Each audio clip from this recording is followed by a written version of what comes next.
I usually go for mechanical SCSI drives in my projects, but not the high-pitched, noisy ones. And lately I haven't been able to find any SCSI drives in good condition. I don't think I have bought a SCSI drive in more than a year now, so I think it's time to start exploring modern alternatives. And in this video we're going to build a BlueSCSI from scratch. So I've got myself a big box of components and some PCBs from my favorite sponsor PCBWay. And for this project I went with purple PCBs, because this month PCBWay is running a campaign, so you can upgrade to purple PCBs at no extra charge. So give PCBWay a try for your next projects, and if you're quick you can upgrade to purple solder mask for free. Thank you PCBWay for supporting this channel. And for this build we're going to use the microscope, and here's the reason for it. These 1K resistors are 0402. They don't really look like resistors, just tiny little dots. So this project has this really awesome interactive bill of material. So I guess we'll start with these nasty little 0402 resistors. For some reason they are split into two rows here, but that of course doesn't matter. And our first resistor, as we can see on the bill of material, is R65 here. So there are three different ways to get one of these. You can get them completely pre-built, or you can buy an assembly kit where all the surface mount components are already soldered. Or you can do it this way and build them completely from scratch. And this is actually partially the reason why I decided to build them from scratch. I need to get used to the microscope. Well, at least it looks big on camera now, but it still isn't.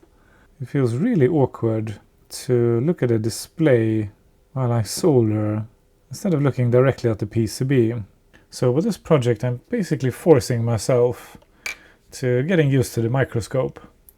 I'm gonna clean as I go here, otherwise I'm going to have a huge mess at the end. So let's continue with R68, just a tiny drop of flux. Looks like a huge blob on the microscope. Since I can't really grab this tiny guy, I'm just trying to push it down while I remove the tip. Now let's get that flux off. And check those solder joints. Yeah, that looks totally fine. I love that interactive bill of material. It makes it so easy to find the components. So our next 1K resistor is R11 here. I have done a couple of these without a microscope on some projects, so it can definitely be done. But this project has about 20 of these, and that is just too much. So pretty perfect project to practice getting used to the microscope. Okay, a bit too much solder on this one. So I have noticed if I pull the blob off this way, the blob will stay on the resistor. But if I instead pull the blob sideways, it will actually come off the resistor. Now these blobs obviously don't make a difference. You can leave them on, but there is something satisfying about getting really neat solder joints. I'm only cleaning it good enough for a test, and later I will wash this board. And our next resistor is R28 here. So the only thing difficult here is to getting used to this. Man, these are really tiny. They are about the size of a grain of sand on the beach. So using the microscope feels kind of weird, because I'm not used to it. And it takes a little while to localize where my tweezers are on the screen. I guess we could try to grab this guy. Yeah, we totally could. Okay, so they are a tiny bit easier to solder when they are horizontally like this. So I have repaired a couple of traces with a microscope, but I never use it for soldering. I'm not planning on doing tons of microsoldering on this channel, but occasionally I work on tiny stuff. So what I'm hoping for here is if I can use the microscope a bit more often, it will make for better videos. And the best way to learn something like this is to just go ahead and practice on real projects.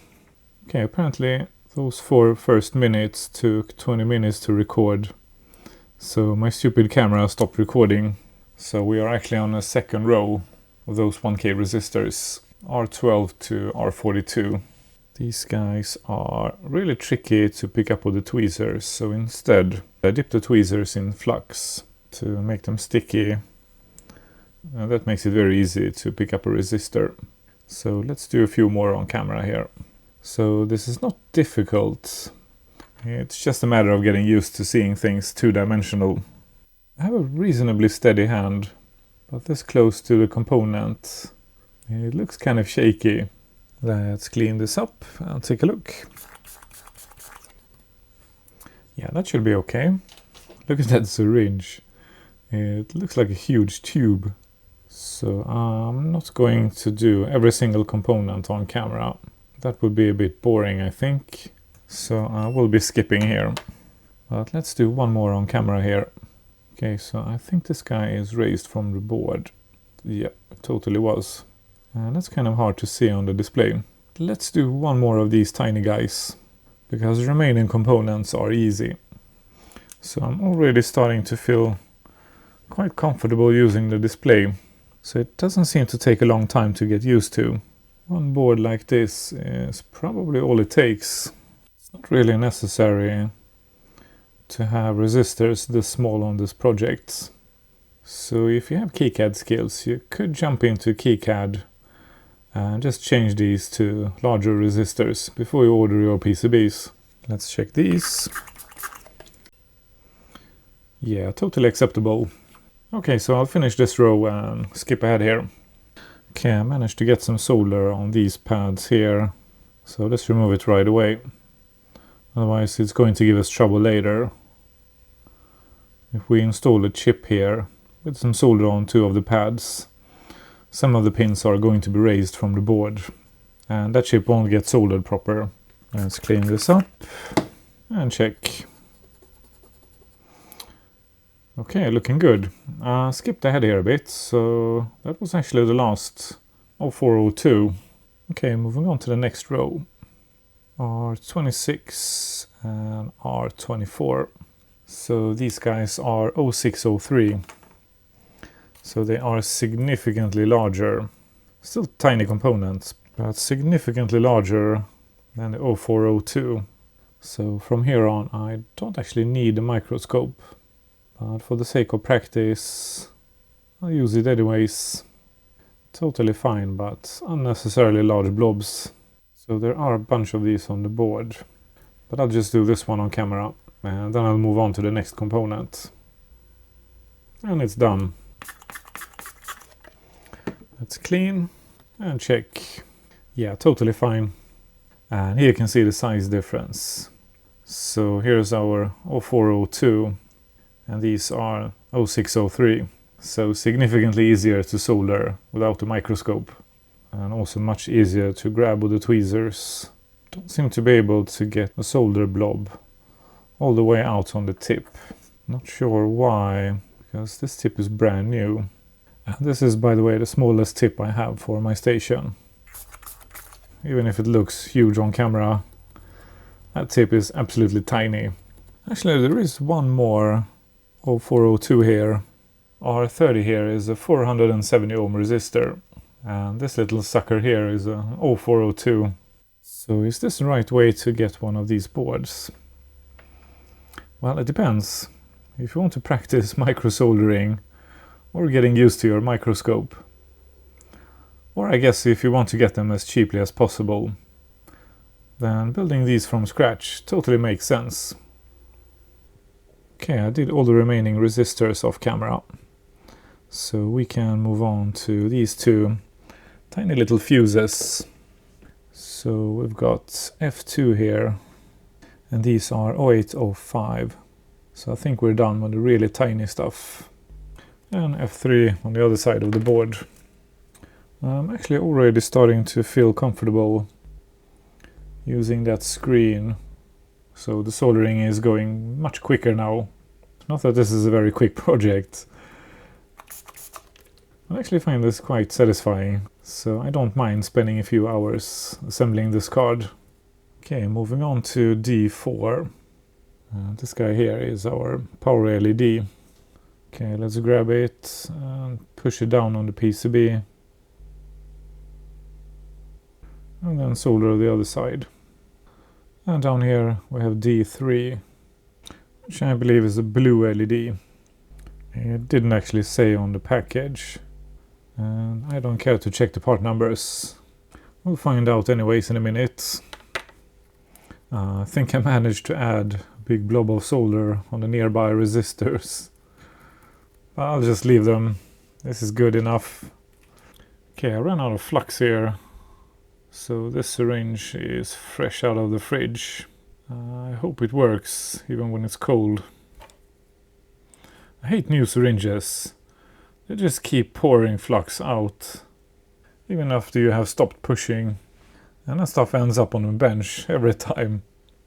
Okay, I ended up soldering all the caps off camera, since it's so similar to soldering resistors.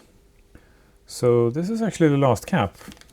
So the thing to consider when you're soldering small SMD components like this is to try to grab it roughly in the middle. This is hard to show on the microscope. I'll see if I can take a close-up and show on the screen here, because it's very easy to hold it too far down, and that way the component gets soldered slightly raised off the board. Yeah, this 20 microfarad cap here is a 1206. It's several times larger than the resistors we soldered earlier, so these definitely don't require a microscope. And the tip I'm using can't hold a big enough blob to solder both sides. So I should have gone with a larger tip for these, but I didn't. So I just placed a new blob for the other side of the cap instead. Okay, C23 is on the board, and we're done with all the caps. Next up we have a couple of Schottky diodes. And the stripe needs to point inside the bracket. Not sure if you can see this on camera, but there is a small stripe on the side here. And it needs to point inside the bracket, because that's what diodes do. I'm surprised at how quickly I'm getting used to the microscope. That first resistor I installed a few minutes ago was really messy, but now things are going pretty smooth. I keep finding myself looking down on the board instead of looking at the display, but this is all about practicing on a microscope. So even if it's definitely not needed for these large components, I'm going to do this entire board with a microscope. This kind of reminds me when I was a kid in school, learning to type on a typewriter without looking down. It's really tempting to look at the PCB instead of the microscope. I guess that dates me a bit. So we actually didn't have any computers at school at first. That came a couple of years later. So if you are a few years younger than me, that probably sounds completely bonkers. A school without any computers. Not even one. Okay, next up we have a push button here. Probably a reset. I haven't checked yet. Okay, next up we have Q1 and Q2. Oh crap, I just noticed I forgot to install C1. I'll fix it later. And yes, I was peeking on the board again. It's really hard to resist. No, that's too big of a blob. Okay, so check this out. This cap doesn't want to get soldered to the pad. Guess what happened here? The mistake I just mentioned. I'm gonna bet if we push this cap down, I will get soldered to the pad. So it sounds kind of obvious, but it's very easy to make that mistake and solder one of these components raised from the board, and that of course creates an air gap between the components and the PCB. Okay, next up we have some logic. So we need to raise the microscope to get everything in frame. And U5 here is a 74-245, and this slightly longer line here in the silk screen is marking pin 1. So now I switch to a very small knife tip. It should be the best option for these guys. Yeah, that's pretty perfect. Now let's see if I can do this with my left hand. so I don't need to move the PCB. Wow, tons of bridges. That's a bit too much solder. But with this tip here, they are quite easy to remove actually. Even with my left hand.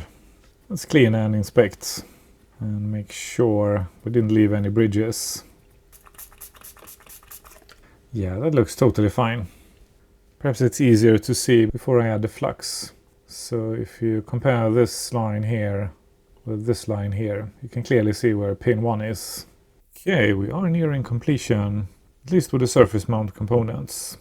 Next up we have J6. Forgot to check what it's for. Maybe the case LED. I guess I'll solder it and find out later. This tip of course is way too big. I think I may have to change. No, that went okay. But definitely not ideal. Yeah, that is firmly attached. Now let's see if I can solder these pins without removing any nearby resistors or caps. I think I just did. And the last component is our SD card holder. So I'm gonna have to raise the microscope quite a bit. The SD card holder has some aligning pins. And the PCB has some corresponding holes here. So this should be really easy. So all I have to do is to solder all the tabs and pins on the connector. Perhaps a bit more solder. Yeah, that should be perfect. And the very last surface mount pins on this board. 0.38 solder is golden for small stuff like this. And we're done. Okay, so I think this is basically what you will get if you buy this in the kit form. So the rest of this build is the easy part. I'll start by installing the Pico Pi, but I'm going to install it in pin headers in case I want to upgrade to Wi-Fi. I haven't decided yet. So the next step would be to install a proper SCSI connector here. If I had remembered to order one, which I clearly didn't. But I've got plenty of these, so these are dual angled pin headers. So we can use one of these instead. But I did a trial fit, and it has to be raised roughly 1 millimeter from the board, because the PCB is a couple of millimeters longer than the connector here. So the connector won't reach all the way in, unless we solder the pin headers slightly raised off the board. To get the perfect distance from the board, I'm going to solder the pin headers with a SCSI cable connected. So this way we know for sure that it will fit later. I also added a single row of angled pin headers here, because, well, you guessed it, I forgot to order the power connector. And then I installed a whole bunch of pin headers, but we could have skipped a few of these. So the only pin headers I actually needed was the ones I have installed jumpers on. So this one is for termination. Then apparently this one here is needed. I'm not sure what it's for, but the instructions clearly said it has to be installed. And then we have this one here, power on. This jumper should be set if we connect to external power. And that's what I'm going to do in the first tests. And later I will try it without external power, because apparently not all machines need it. These guys here are for the case LED. Okay, so the build is finished. This card should be done. We should now have a working blue SCSI, or perhaps I should say purple SCSI. Next we need an SD card. So I grabbed this Samsung Pro Endurance. It's a micro SD card, but the adapter was included. So let's see if this guy here is compatible with the BlueSCSI. Next I just followed the instructions on bluescsi.com. So I downloaded this bin file here and did an exFAT format of the SD card. And then I plugged the card into the BlueSCSI and powered it up with a USB. And the LED flashed a few times. So I think we have flashed it with the firmware now. An interesting feature with the BlueSCSI is that it uses image files. I'm going to create my own image files for my machines, but for this test I just grabbed a pre-made one. And this is pretty cool because this means you can mess around with that image files with emulation on your modern machine, and then continue to work with that same installation on your real hardware. And if you want to, you can move the SD card back to the PC again, and in emulation add more apps. That's a pretty cool feature. But for this test here, I just grabbed a pre-made image. and dropped it on the SD card. My main goal for this project is to try this card out in a bunch of IBM PS2s, because there isn't much compatibility information online about those machines. But for this test I'm going to use the Color Classic for 2 reasons. The hard drive in this machine has died, and secondly it is known to be compatible with the BlueSCSI. I have only connected it so it sits all loose back here, and I will install it proper later. Here goes. And the Mac chimed. This Mac has the weirdest fault. It works perfectly most of the time, but occasionally the gain goes up, just for a second or two, and then it goes back to normal. So this machine is absolutely hopeless to troubleshoot. Welcome to Macintosh, awesome! So the BlueSCSI seems to work, and sure enough, everything seems to be working. So the Color Classic is now very nice and silent, instead of making that awful high-pitched noise from the worn-out replacement SCSI drive I installed here, after the original drive had died. Okay, awesome! So I'm gonna call that a success. Next up I'm going to buy or build Zulu SCSI card. And then we'll try both cards out, primarily in a bunch of PS2 systems. But I am of course going to use these cards in my vintage Macs.